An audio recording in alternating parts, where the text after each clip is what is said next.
Digitalisasi itu mampu mengobrak-abrik di luar daripada apa yang kita pikirkan. Fatal sekali, parah sekali Bapak Ibu.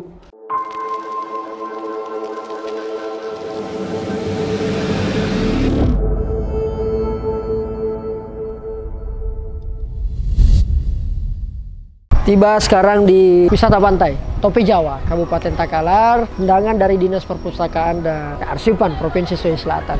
Tentu semangat literasi yang kita bawa ke sini, dan kemudian masyarakat, terutama juga anak-anak muda, milenial dan Gen Z, mampu segera mencari ataupun juga mengisi ruang yang ada untuk mendapatkan apa yang mereka inginkan, yaitu literasi. Karena literasi itu sangat penting, modalnya untuk berbuat, modalnya untuk mengetahui mimpi, capaian, semuanya berawal dari literasi yang kita miliki. Maka insya Allah di momen ini, kemudian kita bisa bersama seluruh masyarakat yang ada, walaupun kita tahu butuh keberlanjutan untuk menghadapi itu semua.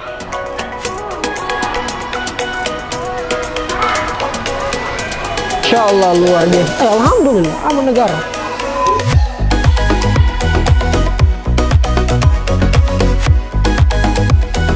Kita sudah sampai bersama Kanandar ini, andalanku. Subhanallah. Pinggir pantai betul di. Baru masuk ini. Baru. Kalau dengar namanya, sering sekali terkenal memang ini kan tadi. Topi Jawa.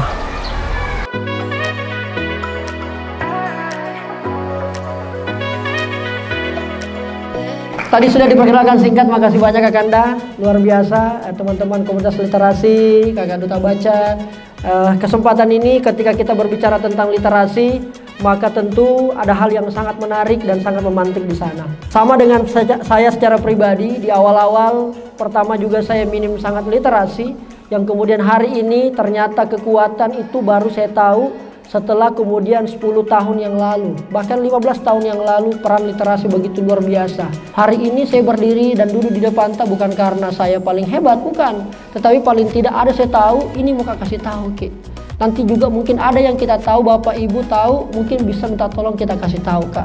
Itulah pentingnya bagaimana kita literasi. Saya bangga sekali berada di tengah-tengah orang-orang hebat, bersama dengan persembahan dari Dinas Perpustakaan dan Kearsipan, kita berusaha menjemput itu. Nah, ketika kita berbicara literasi banyak Bapak Ibu mungkin sudah dijelaskan tadi sama pemateri sebelumnya yang dari pagi, bahwa literasi itu kurang lebih ada 6. Di sana ada literasi baca tulis, literasi digital, literasi sains, literasi keuangan, ya kan, literasi budaya, itu semua literasi. Jadi literasi adalah berbicara tentang kemampuan kita mengeluarkan segala potensi yang ada dan kaitannya kemampuan memahami masalah.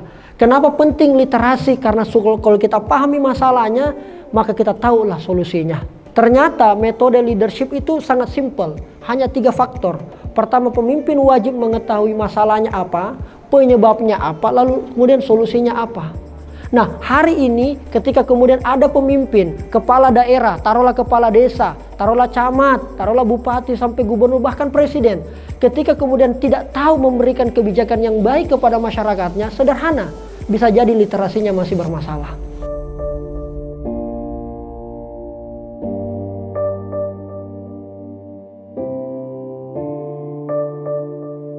Hari ini semua digerakkan sumbernya kebanyakan dari digitalisasi. Orang sekarang tiba-tiba kaya mendadak 2 tahun terakhir ini gara-gara kemampuan memanfaatkan digitalisasi.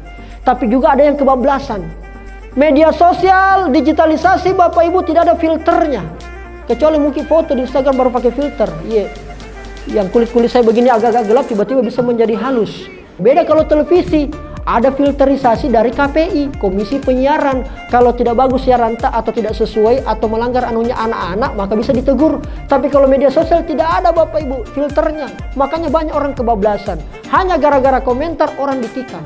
Bapak Ibu, itu adalah bagian daripada masalah literasi kita hari ini. Literasi itu melembutkan hati. Literasi itu melembutkan jiwa, melembutkan perasaan.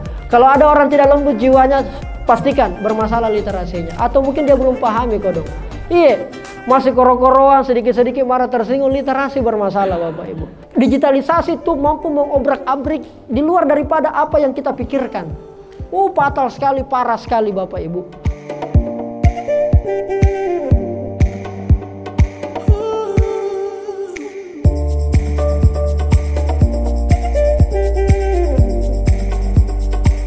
Makanya bangga sekali Kak sama Dinas Perpustakaan mampu hadir untuk menjembatani ini. Sehingga besok insya Allah tidak ada lagi masalah-masalah yang seperti ini. Anak-anak kita semuanya terpengaruh semua dengan era media sosial. Ketika datang Coldplay, band Coldplay mau datang konser nanti di bulan November. Semuanya orang tiba-tiba demam Coldplay. Nah beginilah masyarakat kita. Ya toh latah. Ya toh bahkan ada orang jual motornya, jual kulkasnya untuk kemudian beli tiket Coldplay. Mau nonton konser ibu, awe kasih ya tuh. Iya, bayangkan bahkan ada yang rela pinjaman online. Bayangkan, ini kondisi yang sangat miris Bapak Ibu.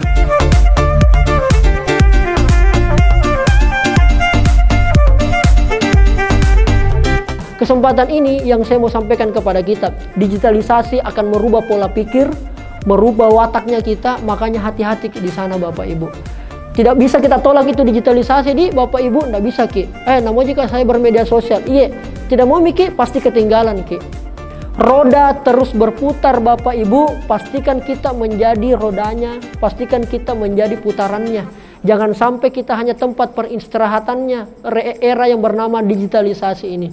Teman-teman saudaraku, ada penggiat literasi di Polewali Mandar, itu dia bikin namanya perpustakaan terapung. Lewat perahu dia kampanyekan semangat membaca. Kenapa Bapak Ibu? Karena membaca adalah salah satu cara pintu kita mengetuk masa depan. Kalau masa depan belum datang sama kita, bisa jadi karena kita tidak pernah baca seperti apa arahnya, seperti apa kompasnya dan bagaimana kiblatnya. Itulah kekuatan literasi yang harus sama-sama kita perhatikan dan kita perkuat.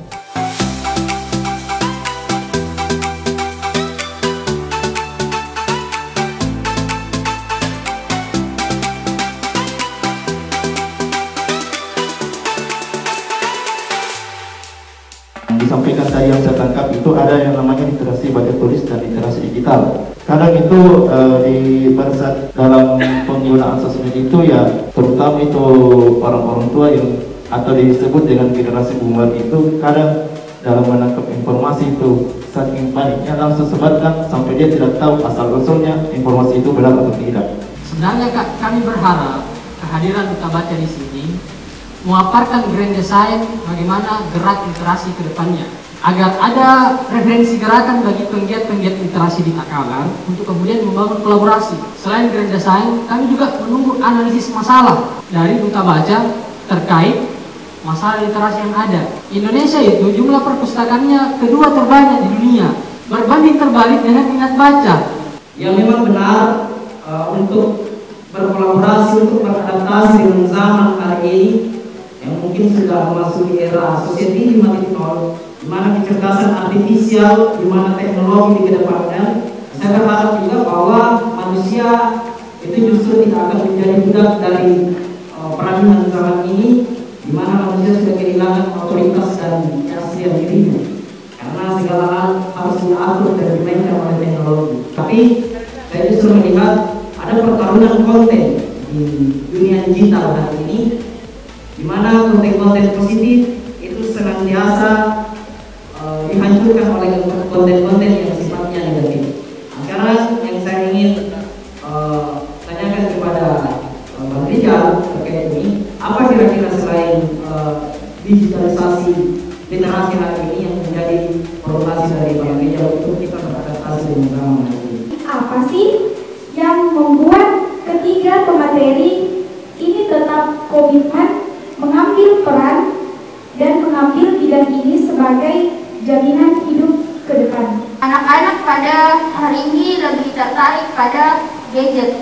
Jadi kami mau meminta tips and trik bagaimana menginfluence orang-orang untuk lebih giat membaca dan berliterasi, terutama pemuda yang seharusnya menjadi agent of change dan agent of social control. Kami 31 finalis siap membersamai Kak Yusra, undang kami dengan gerakan-gerakan Kak Yusra ini, gerakan-gerakan literasi yang kami rasa itulah tugas kami. Saya bukan siapa-siapa tanpa teman-teman yang mengajak saya, yang mengingatkan saya sampai tahun 2025. Insya Allah saya siap mengorbankan masalah kepribadian saya demi Duta Baca. Saya siap meninggalkan usaha saya di kampung, kedai saya, teman-teman, kedai literasi saya demi menggaungkan literasi di pelosok dan sebagainya. Jadi teman-teman, setelah ini saya berharap komunikasi kita tidak sampai di sini. Sebenarnya satu desa wajib ada perpustakaannya. Alangkah anehnya dalam satu desa ini tidak ada perpustakaannya. Ini akan menjadi tugas kita bersama, Kak Jalil. Kita sebagai orang yang terdidik, orang yang berpendidikan, bertanya baik dengan baik kepada pemangku kebijakan kita. Pak, bagaimana Pak Desa, Pak B? Saya rasa semua desa ada perpustakaan desanya. Ada biasanya memang yang dikatakan oleh Kakak Kasim, cuma ditempatkan di kantor desa. Daya baca rendah ketika datang ini teknologi bernama media sosial, mulai turun-turun pelan-pelan. Oleh karena itu penting rasanya merangsang kembali minat dan daya baca ini semakin tinggi dengan cara-cara yang kreatif. Saya pelaku kreatif, mau tidak mau tentu akan mengkampanyekan ke arah sana. Karena begini, jangan sampai kita itu pelaku-pelaku literasi seperti Menara Gading, kita bangga sudah buat gerakan dan sebagainya, tetapi tidak banyak dampaknya. Nah, inilah dampak yang perlu kita ukur. Itulah perlu duduk bareng, diskusi sama-sama bersama teman-teman dari Dinas Perpustakaan dan Kearsipan. Supaya apa? Ini menjadi hal yang menarik. Untuk persoalan tadi imbangi literasi digital dan literasi baca tulis. Saya sepakat soal itu. Makanya hari ini kakak, saya kalau baca buku masih senang baca buku fisik dibanding e-book. Yang baca buku di handphone dan sebagainya, masih senang baca bukunya lewat fisik. Makanya saya bawa buku selalu di mobil. Itu berapa banyak buku saya punya dari berbagai macam jenis, biografi lah dan seterusnya, sejarah dan seterusnya. Artinya apa? Cara mengimbanginya memang adalah kalau perlu, kalau dari saya tertarik pada sesuatu itu kalau saya tahu bagaimana hasilnya. Nah, perlu saya sampaikan kepada Bapak Ibu, terutama ada orang tua kita juga di sini, supaya kemudian saya tidak selalu ke anak muda, bahwa penting sekali kita ketahui bersama Bapak Ibu bahwa hasil daripada literasi itu ada pengaruhnya ke ekonomi, ada pengaruhnya ke masa depan. Jangan sampai disangka bahwa literasi ini hanya membaca, enggak. Literasi tidak sesempit itu teman-teman dan Bapak Ibu semua. Literasi itu luas sekali. Makanya penting rasanya untuk kemudian kita larikan ke faktor-faktor yang lain. Faktor sosial, faktor pendidikan, ekonomi. Itu literasi punya pegangan dasar di sana. Tetapi salah satu caranya kita mengkampanyekan minat literasi adalah gunakan literasi media. Gunakan literasi yang lain. Gabungkan, kolaborasikan, supaya menjadi pemantik buat kita semua. Karena gini, bergerak untuk literasi nggak bisa kita hanya modal semangat. Perlu juga ada yang lain gitu. Yang perlu juga energi-energi yang lain. Sehingga kemudian orang kemudian bisa peka pada gerakan-gerakan yang kita buat. Kita perlihatkan bahwa ketika orang memahami literasi, hasilnya bisa seperti ini, bisa menjadi seperti ini. Nah, kira-kira sederhananya begitu. Kemarin kita lihat keluarga kita yang paling terkecil. Jangan sampai kita jauh-jauh ke sini, tapi keluarga terdekat kita mendapatkan kurang perhatian. Dan itu yang perlu kita semangatkan sekali lagi. Terima kasih banyak Dinas Perpustakaan dan Kearsipan.